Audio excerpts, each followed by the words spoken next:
আমাদের বাড়িটা এই কদিন ধরে খুবই ফাঁকা ফাঁকা ছিল।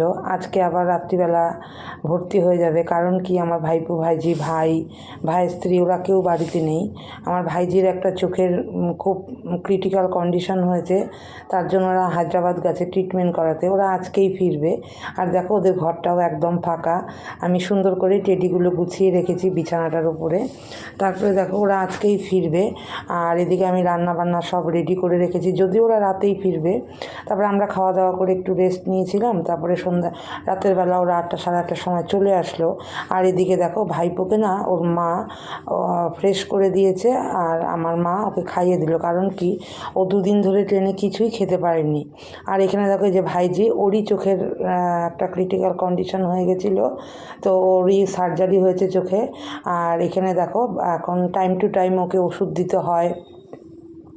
এই ট্রিটমেন্টগুলো এখন চলবে। তো বাচ্চা